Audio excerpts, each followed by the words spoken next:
Anda ingin berkurban sekaligus beramal jariah? Ya, saat ini ada program Kurban Plus Baitul Mal Hidayatullah atau BMH sebagai lembaga amil zakat nasional resmi di Indonesia hadir membantu Anda yang ingin kurban double manfaat. Ada program Kurban Plus Sedekah Sumur Bor. Di bulan Zulhijjah yang sangat mulia ini, ada keutamaan bagi kita yang mampu adalah untuk menunaikan ibadah haji. Keutamaan berikutnya adalah ibadah kurban. Jangan ragu, ayo kita berkorban melalui BMH. Aman dan pasti tersalurkan tepat sasaran. Kurban sehat serta double manfaat. Kurban Plus Sedekah Sumur Bor. Hubungi Panitia Kurban Plus di BMH. Jalan Sido Makmur 15 Sengkaling Daung Malang. Telepon atau WhatsApp 0851 0471 7000.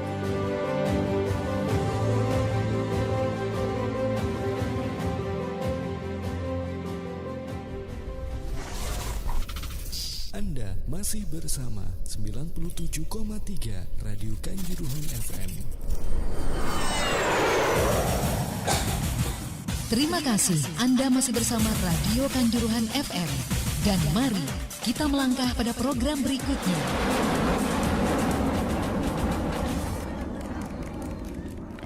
Selamat siang mitra tercinta. Assalamualaikum warahmatullahi wabarakatuh. Senang sekali di akhir pekan siang hari ini saya Yesi Adi bersama Anda mengawal program Forum Justisia bersama Bapak Agus Salim Ghazali, advokat dan konsultan hukum. Selama 1 jam ke depan sampai jam 2 siang Anda bergabung untuk tema sengketa tanah. Anda bisa bergabung juga di layanan interaktif kami di 081 333 977000. Untuk live Facebook dan YouTube kami di LPPL Radio Kanjuruhan. Kita langsung sapa beliau yang sudah hadir di Radio Kanjuruhan. Selamat siang Pak Agus. Selamat siang. Assalamualaikum Mbak Yesi. Waalaikumsalam. Apa kabarnya ini? Alhamdulillah baik dan sehat selalu. Seger waras berkat doa sampean. Kayaknya bulan kemarin nggak ketemu ini ya. Siap. Kesibukan ya, sama-sama sibuk.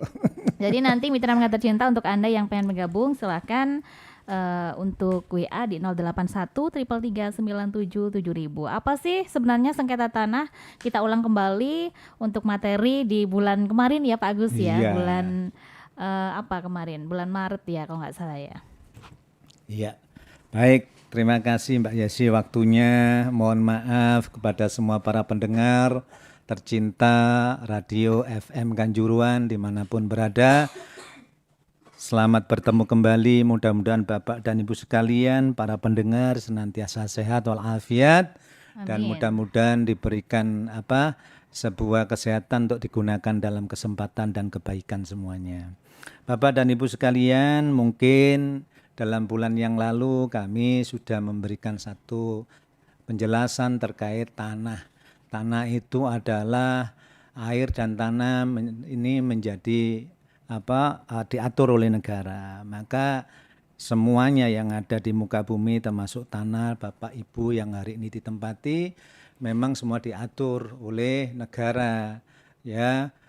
Karena apabila terjadi sesuatu hal maka otomatis akan urusannya pasti panjang, urusan dengan hukum dan lain sebagainya. Kemarin kami menjelaskan lepasnya tanah itu adalah ada 3 hal. 1 adanya hibah, 2 adanya jual beli, dan 3 adanya waris.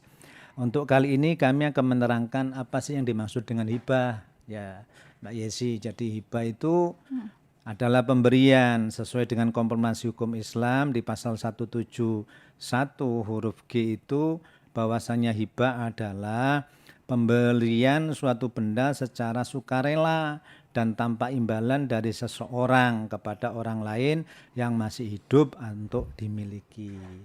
Jadi hibah itu pemberian. Nah, banyak sekali persoalan-persoalan hibah ini menjadi sengketa karena ada proses hibahnya yang tidak melalui dari prosedur itu sendiri. Siapakah itu yang membuat? Ya otomatis kita para pendengar bisa jadi akan terjadi semacam itu. Siapapun kita pasti akan mengalami itu. Tapi kita berharap tidak akan mengalami adanya sengketa-sengketa tanah yang kita miliki. Untuk itu saya berharap ketika para pendengar mendapat hibah dari seseorang dan lain sebagainya harus jelas dulu alasannya. Apakah tanah yang dihibahkan itu betul-betul memang miliknya seseorang yang mau menghibahkan kepada kita, ataukah itu tanah memang miliknya mereka, tapi mereka ketika kondisi hibah dalam keadaan sakit dan sebagainya, dan juga masih punya keturunan, anak dan lain sebagainya. Maka kalau ada hal-hal semacam itu, maka perlu koordinasi dulu dengan pihak-pihak keluarga yang mau menghibahi, sehingga ketika terjadi hibah itu tidak timbul sebuah sengketa. Kalau sampai timbul sebuah sengketa, itu otomatis hibah itu harus diajukan kepada pengadilan agama sesuai dengan kompensasi hukum Islam 171 tadi Mbak Yesi, otomatis terjadi gugatan, namanya gugatan pembatalan hibah. Bagaimana teknisnya untuk pembagian hibah itu sudah diatur di dalam undang-undang itu, tidak boleh semuanya, harus dihabiskan sepertiganya. Jadi maksimal itu segitu. Apabila melebihi daripada kepemilikan tanah yang akan diberikan hibah, tidak boleh diberikan semuanya. Sudah ada aturannya dan diatur undang-undang Mbak Yesi. Ini hibah. Dan apabila sudah terjadi, maka ada solusi-solusi untuk penyelesaiannya. Satu, dengan adanya restoratif justice, dipanggil semuanya baik di tingkat desa maupun di tingkat kecamatan, maupun sampai kalau mengarah ke ranah hukum bisa jadi nanti difasilitasi oleh pihak Polsek, Polres dan lain sebagainya ya. Ini namanya restoratif justice. Apabila memang tidak bisa ketemu titik temunya, maka ya silahkan untuk mengarah kepada keadilan hukumnya, silahkan dicapai di pengadilan. Itu nanti dengan pembatalan hibah dan otomatis melalui gugatan, namanya gugatan pembatalan hibah. Banyak sekali terjadi Mbak Yesi. Itu kasus-kasus hibah. Hari ini saja saya menangani beberapa kasus yang hibah dan itu pun kita coba untuk membatalkan. Jadi ada satu kasus yang kami tangani di luar daripada Malang itu, jadi ketika ibunya masih sehat, jadi ya sudah sakit-sakitan karena ibu ini punya anak, terus ibu ini ikut dengan anak yang paling ragil, biasanya kan begitu, cewek pisan kan gitu. Lah karena cewek, ya akhirnya anak yang ragil ini mungkin terus setiap saat selalu menekan, Bu, ini rumah yang kita tempati bersama ibu, ini saya minta tolong saya diberi karena tempat strategis mintanya di depan gitu, yang di belakang, sedangkan yang di belakang ini kolam dan lain sebagainya atau tidak strategis. Lah anak ini meminta, nah dengan minta gitu lah si ibu ini akhirnya masa tertekan dan lain sebagainya sehingga masa sakit-sakitan dan lain sebagainya, sedangkan si anak yang lain tidak dikasih tahu kalau itu akan dihibahkan kepada si anak orang ragil kan begitu.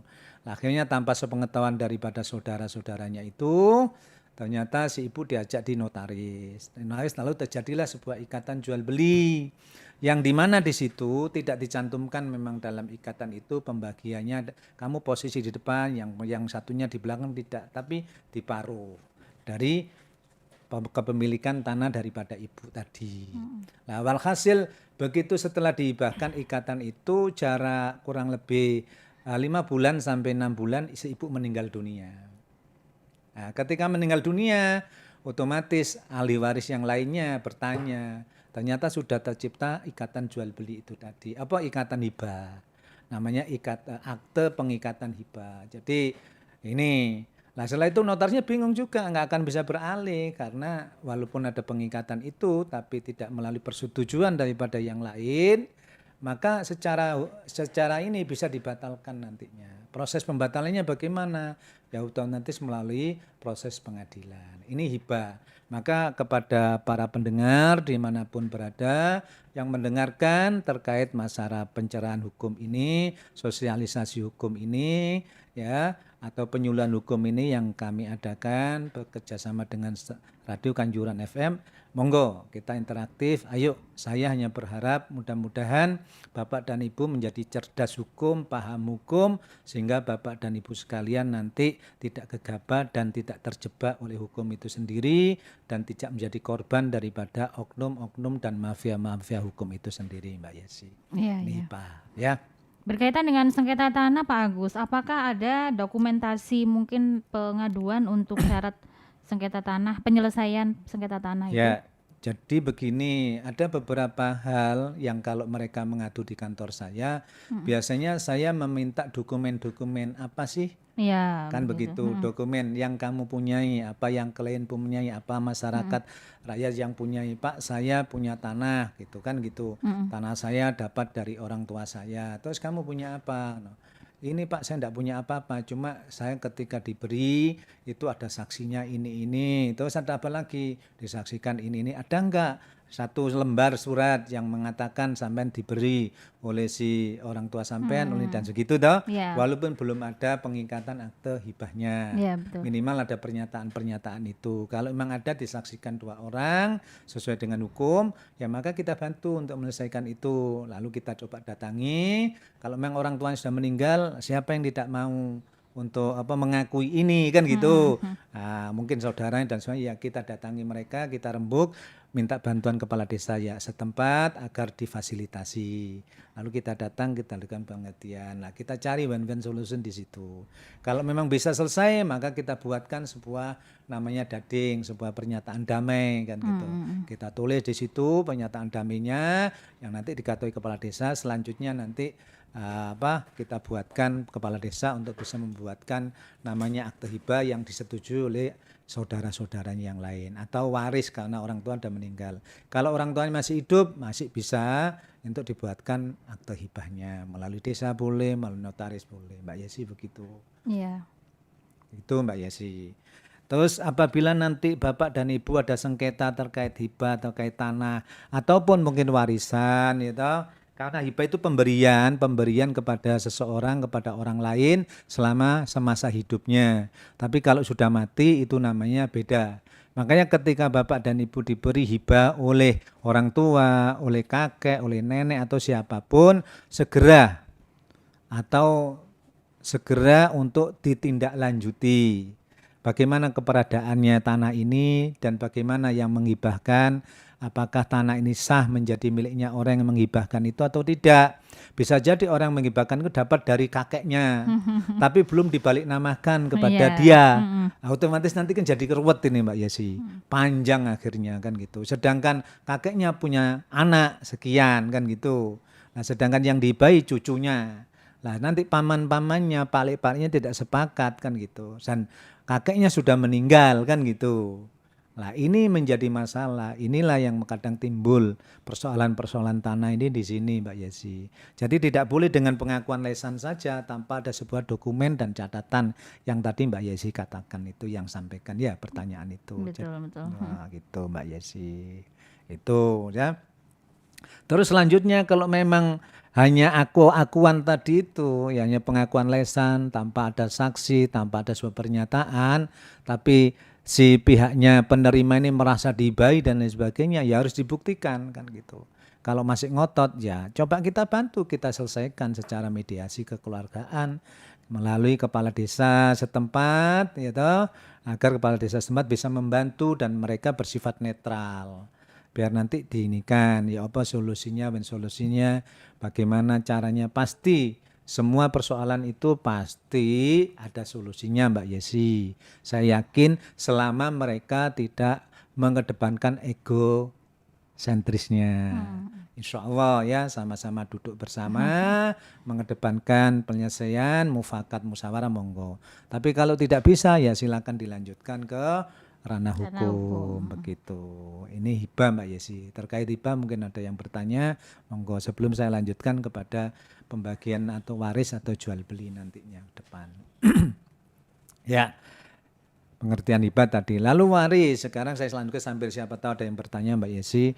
Masalah waris itu sesuai dengan kompetensi hukum Islam itu sudah jelas. Waris itu pembagian yang diberikan ya ketika orang tua sudah meninggal dunia. Jadi kedua orang tua sudah meninggal dunia, terus meninggalkan harta warisnya, ya toh, berupa tanah dan lain sebagainya, lalu maka harus dibagi.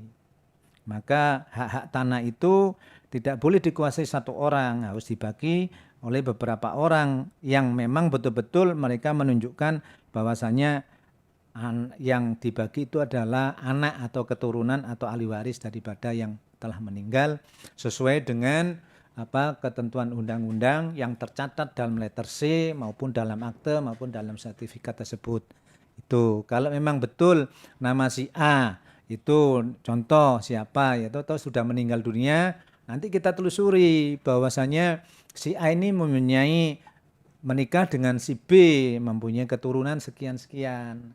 Maka keturunan itulah nanti kita tetapkan di pengadilan menjadi ahli waris, ya, namanya penetapan waris. Tapi rekomendasinya penetapan waris itu harus melalui desa, nanti ada dibuat di desa.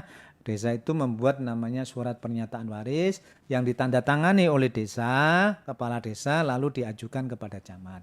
Lalu dibumbui, disaksikan 2 orang saksi. Nah itu dari situlah nanti diantar betul, terus diteken sama. Setelah itu baru silakan kalau memang ini betul-betul ahli warisnya dan tidak boleh menipu. Kalau sampai menipu nanti menjadi pidana. Mungkin ada salah satu ahli warisnya dimatikan, gitu.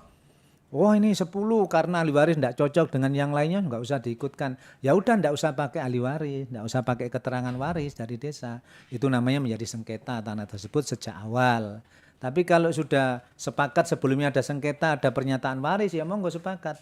Nah, tinggal nanti dikumpulkan di desa, monggo untuk diselesaikan secara restoratif justice. Dan alhamdulillah sekarang program Kementerian Hukum dan HAM itu sekarang ada namanya Restoratif Justice Award, yang kerjasama dengan Kementerian Pedesaan, ya tertinggal itu, desa tertinggal menterinya itu.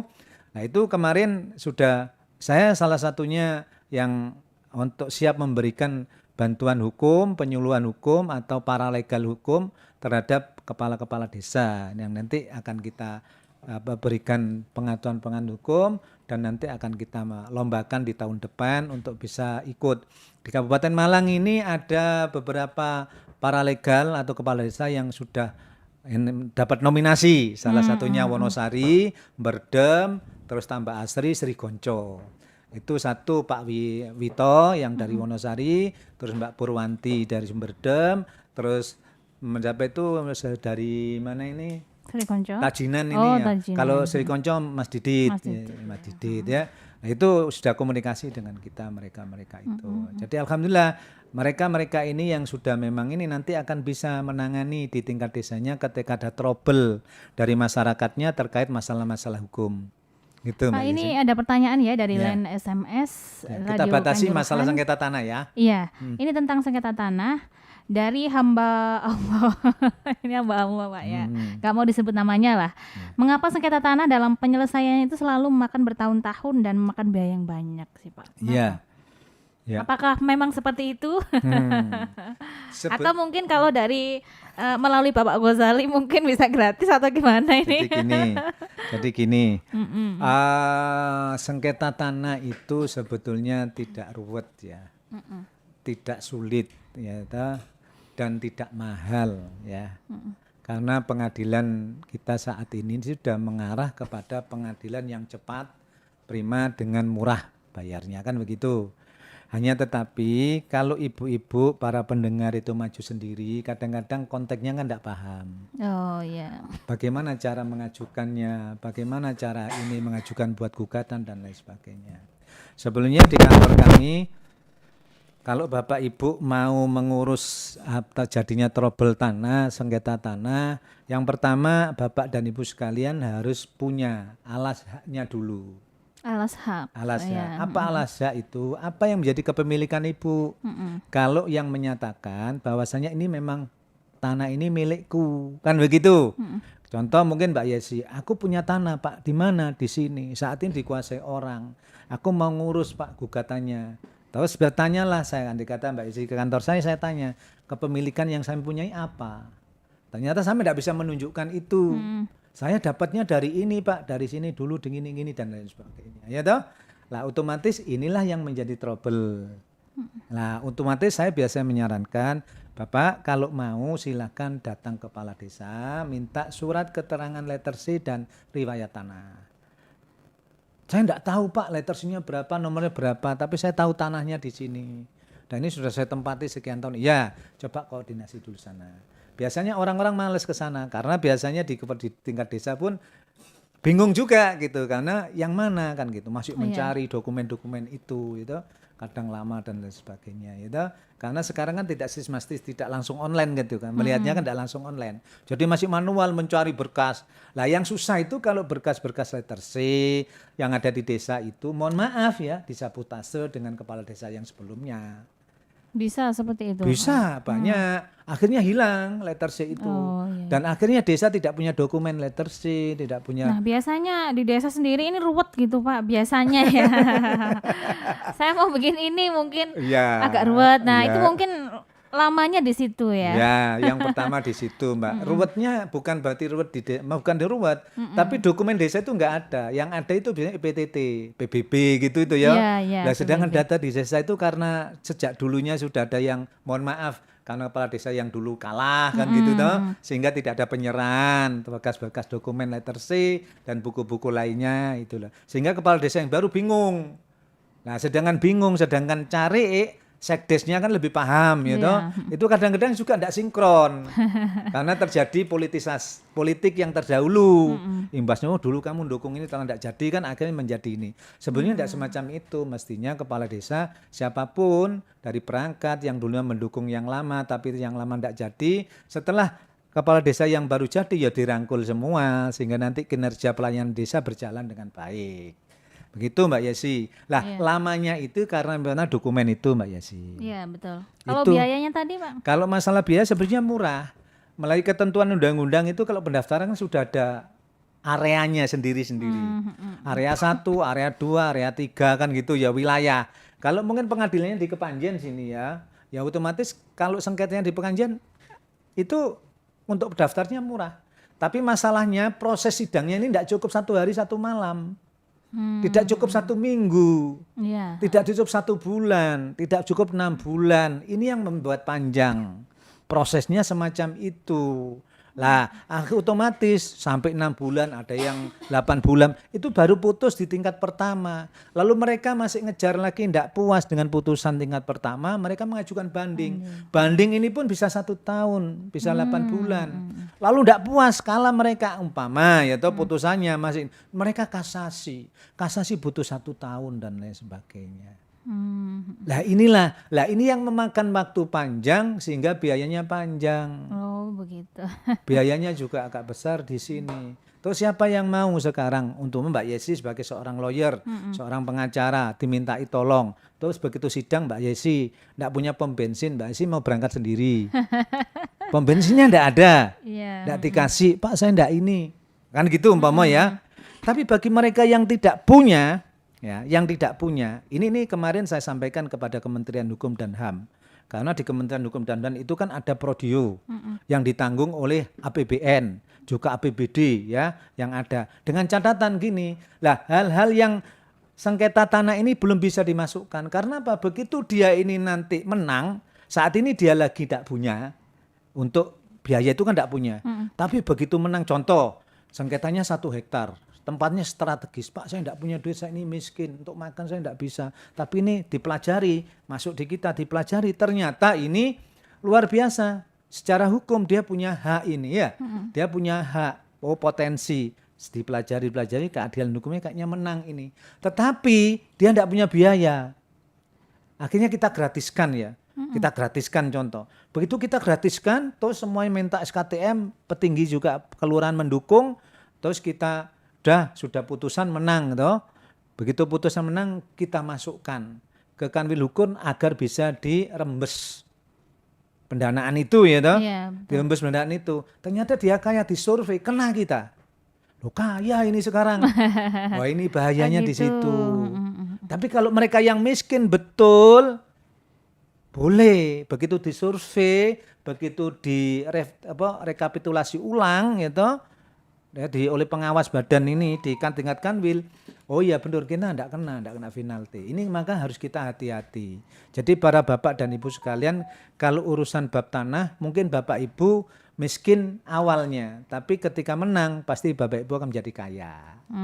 Kan begitu toh? Iya, betul. Ya apa kalau menang yuk dijual bisa jadi miliarder.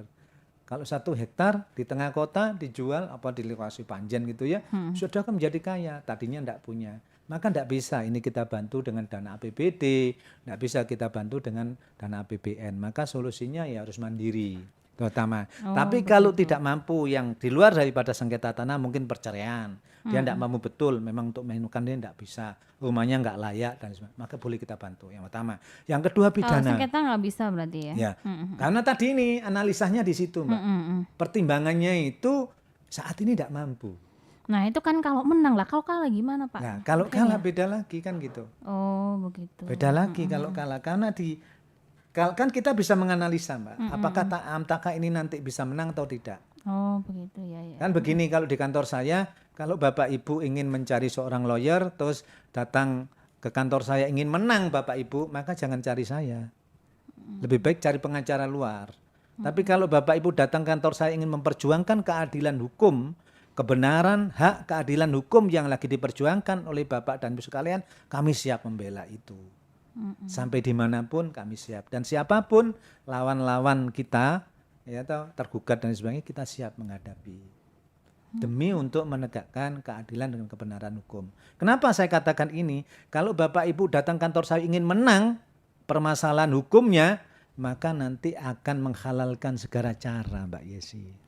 Ya saya tidak suka itu, kurang etik buat saya. Jadi saya cukup itu Mbak Yesi. Makanya bagi Bapak Ibu sekalian, kenapa sih kok sampai mahal ya toh? Karena itu tadi. Satu contoh. Lawyer-lawyer sekarang kalau saya sidang di Bali atau saya sidang di Surabaya atau saya sidang di luar-luar itu, sekarang Mbak Yesi tahu sendiri BBM sudah kayak begitu. Belum BPN-nya perut, ya toh? Dan lain sebagainya. Yang kita tinggal juga begitu. Kantor juga butuh operasional. Perjalanan proses kan begitu toh? Ya ini, tapi di kantor saya selalu keikhlasan. Satu contoh begini, nanti ketika Bapak dan Ibu di kantor saya akan perjuangkan keadilan ibu-ibu. Sekarang pasti saya ngomong, umumnya sudah pengacara-pengacara, Ibu tahu lah. Tapi ketika tidak mampu, saya tawarkan, monggo ikhlasnya sampean berapa. Saya pasti begitu Mbak Yesi. Keikhlasannya berapa, silakan sepakat dan inilah menjadi berkah buat saya. Ketika disepakati, kalau kurang tambah ono, kalau tidak bisa, udahlah sama-sama ikhlasnya sepakat ini berkah. Dan saya tidak mau menerima dari pihak lawan. Boleh dicek, belum pernah saya menerima dari pihak lawan. Itu buat saya begitu Mbak Esi. Kembali kepada tadi pertanyaan itu, sebenarnya tidak mahal. Tapi karena waktunya yang panjang itulah sehingga mengikuti. Oh begitu. Yang pertama. Yang kedua, ruwetnya persoalan Mbak Yesi. Kenapa? Bisa jadi alasannya tidak jelas. Sehingga kita di lapangan turun dan lain sebagainya, proses untuk mencari data-data dan berkas itu, dokumen-dokumen itu Mbak Yesi. Baik. Itu. Ya Pak Agus, ini kira-kira gimana ya menghindari masalah sengketa tanah itu tadi dalam hal jual beli atas tanah itu gimana? Cara menghindarinya begitu ya. Maksudnya? Terkadang kalau masyarakat awam kan tidak tahu gitu. Biar nggak jadi sengketa itu gimana caranya gitu. Begitu. Baik. Pertama gini Bapak dan Ibu sekalian, para pendengar dimanapun berada, agar Bapak dan Ibu dalam membeli tanah dan akibatnya nanti tidak menjadi sengketa, karena sengketa tanah itu timbulnya tidak 1 tahun, 5 tahun. Betul sekali. 5 tahun, 10 tahun Mbak Banyak Yesi. tahun ya. Ya, ketika petingginya meninggal, ketika notarisnya sudah tidak ada, itu muncul. Jadi begini, tolong ketika Bapak dan Ibu sekalian mau membeli, jual beli tanah, yang pertama Bapak Ibu tanyakan adalah data fisik. Fisiknya ada enggak? Ya. Fisiknya ada enggak? Dicek dulu fisiknya. Oh ya, fisiknya di sini. Luasnya sekian. Lalu minta juga data dokumennya. Administrasinya. Dokumen hukumnya. Oh ya betul. Ini luasnya sekian, cocok, namanya ini, nomor sertifikatnya ini. Ya. Sudah. Andai kata itu letter C, letternya nomor sekian-sekian. Loh, ini yang katanya sampean yang jual, kok bukan atas nama sampean? Iya, atas nama mbak saya. Nah, pertanyaan kan muncul dong. Iya. Loh, ternyata di letter C itu bukan atas nama sampean, kok mau sampean jual? Iya, ini atas nama mbak saya. Karena mbak saya memberi saya. Loh, memberi sampean dari mana? ditanya situ. Nah, kalau sudah kayak begini, fisik dan dokumen tidak sama, maka jangan dibeli. Oh, begitu. Cek fisiknya begitu. Nah, bagaimana cara cek fisik?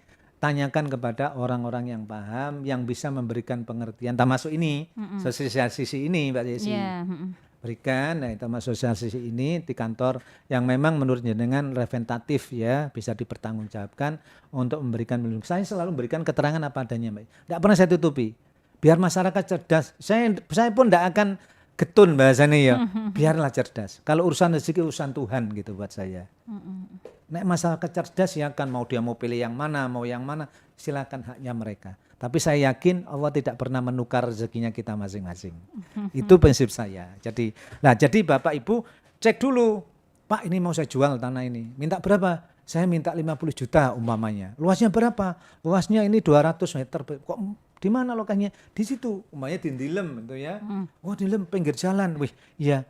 Dia lagi butuh kan. Wis enggak apa-apa sampai DP nanti kasih 10 juta dulu kan gitu. Atau 5 juta dulu kan. Lagi butuh toh? Yeah. Begitu. Oh iya enggak apa-apa. Biasanya kalau sama kawan podo-podo percaya nih, itu biasanya kadang-kadang kita tidak melihat dokumen.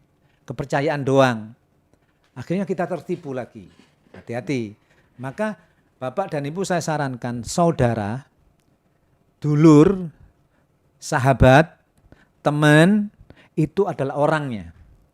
Ingat, saudara kandung itu adalah orangnya. Sahabat itu adalah orangnya. Teman itu adalah orangnya. Tetangga itu adalah orangnya. Tapi kalau urusan tanah, urusan uang itu sudah beda. Yeah. Bisa akan menjadi bumerang. Ya betul nggak? Betul. Betul Mbak Jesi. Maka Bapak dan Ibu hati-hati. Ketika mau membeli apapun tanah, cek dulu bagaimana dokumen administrasinya. Cek, oh iya betul. Letter C nomor sekian 153 atas nama Mbak Yesi. Betul. Luasnya sekian, cek. Mana Mbak Yesi ini? Baik, ini sudah jelas kalau letter C itu tahun 60 tahun Mbak Yesi. Mbak Yesi masih hidup, silakan dibeli dengan harga itu.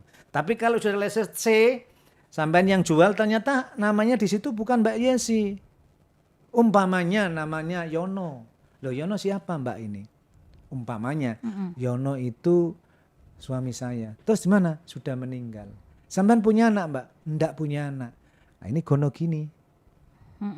Jangan dibeli. Karena nanti ada haknya gono di situ. Siapa gono itu? Saudarana daripada suami. Gininya siapa? Istri yang masih hidup. Tidak boleh serta-merta menjual. Lah inilah kadang-kadang masyarakat nggak paham. Tidak paham sama sekali. Ya. Banyak terjadi begitu. Bahkan notaris pun kadang-kadang bisa menghalalkan cara menutupi. Saya ada sengketa dengan notaris begitu. Otomatis notaris akan saya laporkan kepada ini majelis pengawasan ini juga kami hukum terutama IPAT ikatan itu akte tanah itu pembuatan akte tanah itu. Jadi sudah begitu juga saya apabila ada kesalahan dalam saya tidak menjalankan prestasi saya, profesi saya, sedangkan warga masyarakat telah menjalankannya, prestasinya, silakan lakukan hukum. Makanya saya harus hati-hati. Dan saat ini pengalaman kalian sudah, bagi masyarakat yang ingin membutuhkan saya, tidak bisa saya datang seenaknya sendiri ke tempat saudara. Silakan saya punya kantor, datang kantor saya, tanda tangan kuasa di hadapan saya, tidak boleh kuasa keluar. Karena apa? Saya pernah terjadi itu. Saya hati-hati akhirnya. Apa? Ada satu kasusnya begini. Ketika datang ke kantor saya, ini Pak, karena itu kita teman ya cukup baik, ya udah tak buatkan kuasa. Biasanya begitu. Begitu kita kuasa, wis bawaan enggak apa-apa wis. Nah, kan bakal saya kenal Mbak Yesi. Pak Agus masa Mbak enggak percaya dengan saya? Ya wis Mbak Yesi, kita buatkan. Mbak Yesi, nanti saya tandakan, setelah tandakan kita ke sini. Nah, kita kan enggak tahu. Ketika kuasa ini keluar, apakah yang tanda tangan yang bersangkutan bukan? Bukan. Kan begitu Mbak Yesi? Betul. Nah, inilah kehati-hatian seorang lawyer. Harus hati-hati begitu. Notaris juga harus begitu. Kepala desa sih harus begitu. Jangan sampai kepala desa nanti ketika ada cariknya membawa berkas dan lain sebagainya, akte jual beli dan sebagainya, datang ke rumah kepala desa. Pak ini tolong ditandatangani dan sebagainya. Nah padahal ketika akte itu prosesnya yang tanda tangan A sampai Z itu tadi umpamanya ya, banyak ada yang dipalsukan, ada yang tidak tanda tangan. Terus dipalsukan dan sebagainya. Aktenya ketika jadi asli, tapi prosesnya yang tidak asli, palsu. Hati-hati Mbak, banyak. Hati-hati ya, makanya pentingnya inilah penyuluhan hukum Mbak. Karena urusan dunia ini urusan kita Mbak. Apakah ada penyuluhan hukum mungkin dari kantor Pak Ghazali sendiri? Saya sering memberikan penyuluhan hukum. Jadi bisa diundang begitu ya? Boleh, silakan mengundang saya, tergantung permintaannya apa. Ya, terkait apa? Kalau memang di rumah sakit menginginkan saya di rumah sakit, saya juga pengacara medis law. Saya juga sudah dididik dan lulus sebagai seorang pengacara kesehatan. Iya. Ya, silakan. Berarti bukan hanya tentang sertifikat tanah itu tadi. Bagaimana dengan tadi ya? Bagaimana dengan AMDAL, bagaimana dengan malpraktek, bagaimana tindakan-tindakan medis yang harus sehingga masyarakat menjadi korban. Silakan. Saya juga sebagai pengacara jasa dan barang, bagaimana cara lelang yang baik dan lain sebagainya, penunjukan ya apa dan sebagainya. Kita ada semuanya. Saya juga pengacara lelang. Saya juga pengacara pertambangan, bagaimana CUP, gitu. Bagaimana cara mengurus izin-izin pertambangan dan lain sebagainya. Sekarang yang di bawah naungan Minerba, Dirjen Minerba. Ini kita juga sudah kita ikuti untuk itu. Termasuk perburuan. Buruh ya. Buruh. Monggo, ayo silakan. Maka pentingnya ilmu itulah. Saya terus belajar Mbak, terus belajar untuk selalu belajar. Saya tidak ada puasnya kecuali kematian yang akan mengantarkan saya, baru saya berhenti untuk belajar. Gitu Mbak. Mungkin masyarakat Kabupaten Malang kalau pengen mengundang Bapak ini di mana? Bisa dikontak saja. Dikontak WA nanti. Pakai kontak di saya itu paling enak Mbak, ngundang saya. Tolong dikontak, terus nama saya Pak, mohon untuk kehadirannya tanggal sekian. Terus undangannya difoto aja saya sudah datang. Asal tidak bentrok dengan saya. Di nomor saya silakan di 081 231 699 468. Saya ngisi di Singosari. Ya toh? Mereka saya sudah biasa, saya diundang. Saya ini diundang, jepret di foto kirimkan saya. Tapi koordinasi dulu hari ini bisanya. Terus enggak usah formalitas terlalu inilah. Ngapain ya toh? Birokrasi enggak usah dipersulit lah. Kalau memang mudah, mudahkan. Kalau sulit, mudahkan gitu loh. Jangan dipersulit. Baik. Prinsip saya begitu Mbak, saya tidak mempersulit orang, karena nanti saya mempersulit orang, Tuhan akan marah gitu loh. Kita akan dipersulit orang lain, katanya begitu. Iya gitu loh ya. Iya, mitra pendengar tercinta, masih ada kurang lebih 15 menitan ini Pak ya. Monggo. Nanti kurang 5 menit, jadi kesimpulannya apa begitu? Siap. Bisa dilanjut monggo. Oke, terima kasih. Ini tadi bab hibah ya Mbak. Jadi hibah harus betul-betul tanah itu, hibah itu pemberian pada seseorang yang masih hidup kepada orang lain, kepada saudara, kepada anak, silahkan, kepada cucu silahkan ya. Itu yang penting ketika menghibahkan itu tidak terganjal oleh syarat-syarat batalnya hibah. Salah satunya karena sakit, yaitu karena pikun dan lain sebagainya, karena mungkin dalam pengampuan dan lain sebagainya. Ya, banyak hal itu dalam hukum terkait masalah hibah, kompilasi hukum Islam 171. Nah, kalau sudah meninggal namanya waris ya. Kalau udah waris juga begitu, sudah diatur dalam hukum kompilasi hukum Islam terkait masalah bab warisan. Bagaimana cara laki dengan perempuan beda. Kalau laki berapa, kalau perempuan berapa, itu sudah ada aturannya. Hibah juga begitu, hibah tidak boleh semuanya dihibahkan. Jadi sepetak tanah punyanya itu tidak boleh dihibahkan semuanya. Ya minimal sepertiganya daripada sepetak itu. Waris juga begitu, laki-laki berapa, perempuan berapa, itu sudah diatur dalam konteks hukum Islam. Tapi dalam hukum nasional ini di hukum perdata juga diatur. Nah gitu. Kalau memang ada sepakatan, udahlah sama-sama anak dibagi rata, welcome silahkan. Yang penting sepakat. Podo-podo anaknya, nek opo sih dibedakno lanang wedok. Memane ya toh? Ya silahkan, enggak apa-apa gitu. Terkait masalah jual beli lepasnya tanah, harus Bapak Ibu dilihat dulu apakah yang mau dibeli itu waris atau bukan. Atau hibah atau memang hasilnya jual beli. Jual beli dilihat dulu Mbak.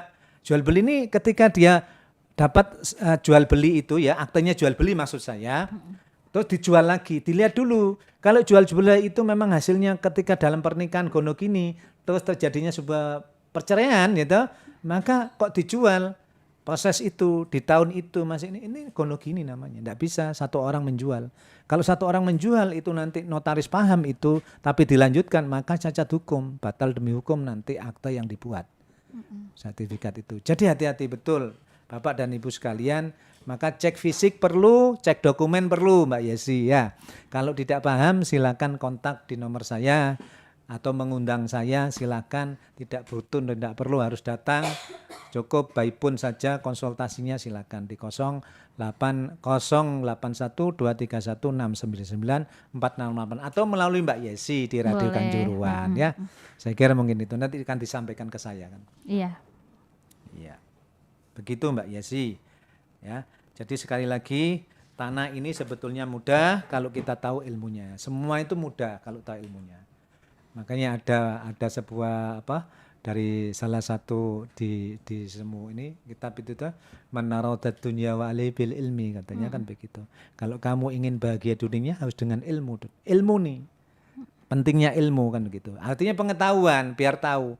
Makanya ada pepatah berkata malu bertanya sesat di jalan. Betul. Makanya kalau Bapak Ibu tidak mau bertanya, malu dan sebagainya akan sesat. Silakan bertanya kepada yang memang betul-betul kompetennya. Man arad dunya walil ilmi wa man aradal akhirah walil ilmi. Nek kamu kepin bahagia di akhiratmu ya dengan ilmu juga. Nek ingin bahagia di dunia ya ilmuni. Kalau ingin bahagia di akhirat ya diilmuni. Kalau ingin dua-duanya ya diilmuni gitu loh.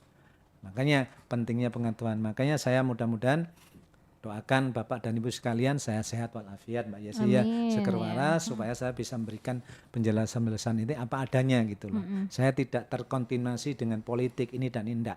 Saya netralitas. Saya ini di pihak warga sajalah. Enak ya, insya Allah ya. Siapapun warga yang minta bantuan dari kalangan manapun kita siap membantu mereka selama memperjuangkan kebenaran hak keadilan hukumnya. Akan kita bantu mereka. Urusan lain-lain, atribut bisa dibicarakan Mbak Yesi. Insyaallah ya, tidak ada istilah di dalam kantor saya, istilahnya sapi sak kandang-kandangi kontal tidak berlaku. Insyaallah tidak berlaku. Boleh dibuktikan ya. Itu Mbak Yesi. Baik. Monggo dilanjut atau mungkin sudah kesimpulan Ya, dari baik. awal sampai akhir? Bapak dan Ibu sekalian, masalah tanah ini memang luar biasa. Dan hampir saat ini di seluruh Indonesia, di pengadilan-pengadilan negeri yang ada di Indonesia, setiap hari ada sengketa. Dan ini memang menjadi sunatullah. Makanya namanya sunatullah kan begitu Mbak Yesi. Kalau ada baik pasti ada jelek. Itu udah pasangan kan gitu Mbak Yesi. Maka ketika ada yang tidak ada sengketa, ya pasti yang satu ada sengketa. Nah, dalam menyikapi ini Bapak dan Ibu tidak usah panik. Bapak dan Ibu tidak usah depresi. Santai saja, cari informasi yang benar, ya. Ya mungkin melalui Radio Kanjuruhan ya. Nanti cari supaya nanti Radio Kanjuruhan ketika dikontak, Mbak saya kayak begini-gini, silakan disalurkan kepada kompeten itu. Jangan sampai nanti nyalurno salah sasaran meneh, sakno kan gitu toh. Kalau biasanya searching sekarang di Mbah Google ini ya. Hati-hati. Nah, ini karena banyak berita-berita hoax malah menyerumuskan nanti ya. Jangan percaya dengan di Google. Jangan percaya Bapak melihat di website karena Bapak taunya dari website. Bapak dan Ibu taunya dari website. Kalau tahu dari website baik tok isinya. Ya, lebih baik Bapak kalau menang teleponnya datangi tempatnya. Bener enggak kantornya itu? Karena banyak sekali orang-orang konsultan hukum dan pengacara di website punya kantor, tapi fisiknya enggak ada. Terus untuk kantornya panjenengan sendiri ini di mana? Ya, kantor law firm saya di Jalan Hayam Buruk. Ya, Jalan Hayam Buruk. Kondang Legi di PN Panjen saya ada. Silakan di belakang PN Panjen itu nanti di situ ada petugasnya. Terus di Jalan Mongin Sidi ya, Sanggrahan ya, silakan. Kami punya tuh di Kota Malang juga ada. Di Blitar kami punya Jalan Dr. Wahidin satu ya. Di Malang itu Jalan mana itu? Melimbing, daerah Melimbing situ atau di PN. Itu juga jenengan atau? Ya, teman-teman sudah ada di sana. Iya. Terus di Lumajang kita juga ada. Jadi semua kita buka akses-akses itu. Di Pasuruan kemarin kita mau buka. Tuh Mbak, di Batu, di Batu ada. Sendiri di Sanggrahan tadi ya. Sanggrahan ya. Terus di Batu itu juga ada gitu ya. Silahkan Bapak dan Ibu sekalian kontak di nomor saya. Tapi kontak dulu ya, karena kadang-kadang nanti Bapak Ibu datang, saya lagi ada sidang di luar dan sebagainya.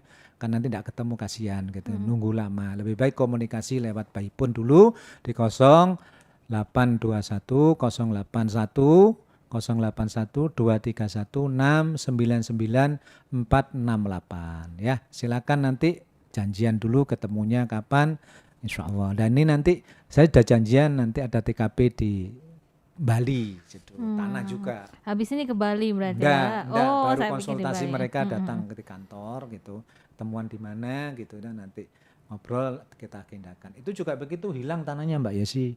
Hati-hati, bisa ini ya? penting ya, penting. Ini kasusnya, ini sudah lama sebenarnya. Cuma baru konsultasi terus. Ya kita layani gitu. Jadi dia punya tanah warisan gitu Mbak Yesi. Haknya dia. Lalu anak ini dapat warisan itu disepakati di desa, sudah ada semuanya legalitasnya. Lalu karena dia merantau, dititipkanlah pada orang yang dipercaya di situ untuk menjualkan. Begitu sudah laku, mintanya berapa? Umpamanya 1 M gitu ya. Laku 1 M. Ternyata 1 M tidak diberikan Mbak Yesi. Dibelikan tanah 500 juta. Sertifikatnya dikasihkan dia, ini tak belikan tanah loh 500 juta. Gitu.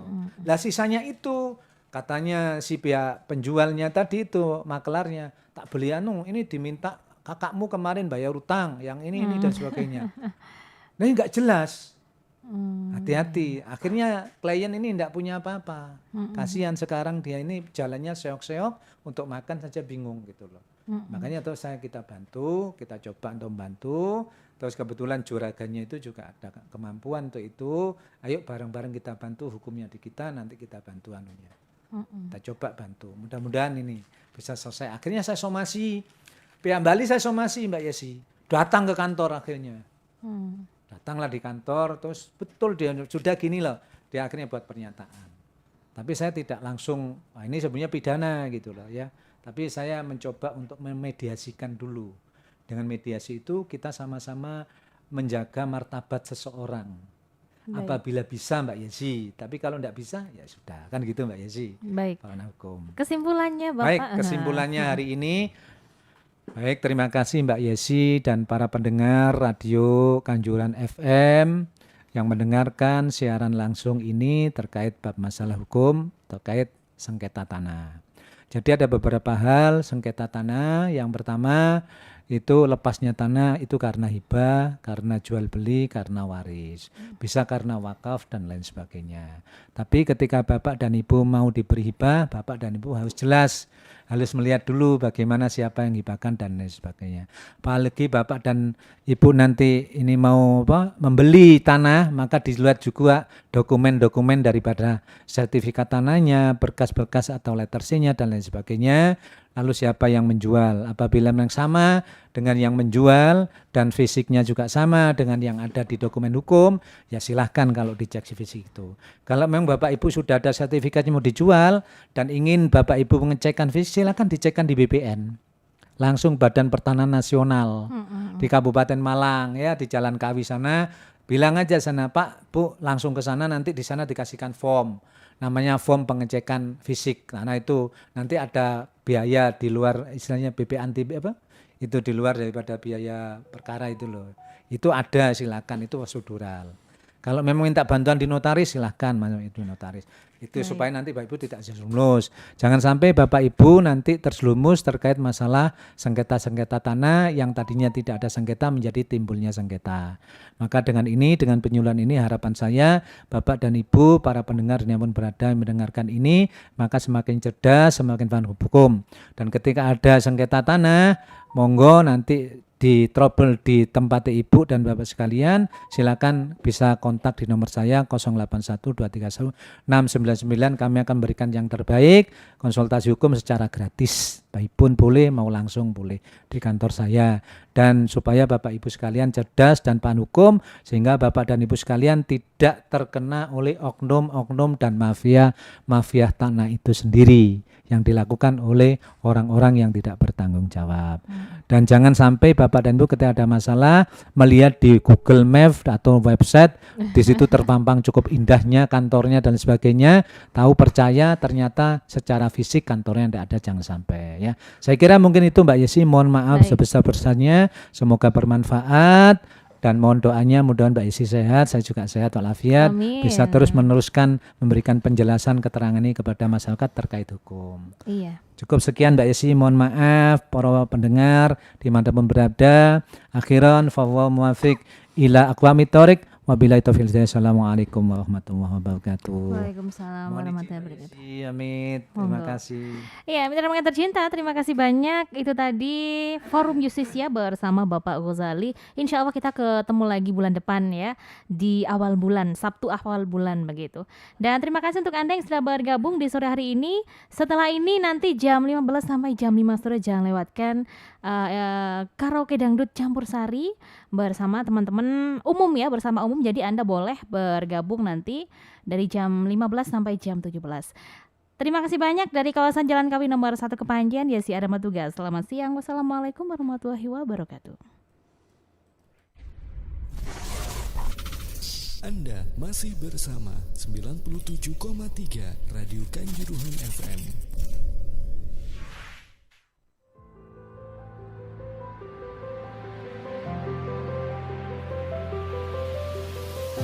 Anda ingin berkurban sekaligus beramal jariah?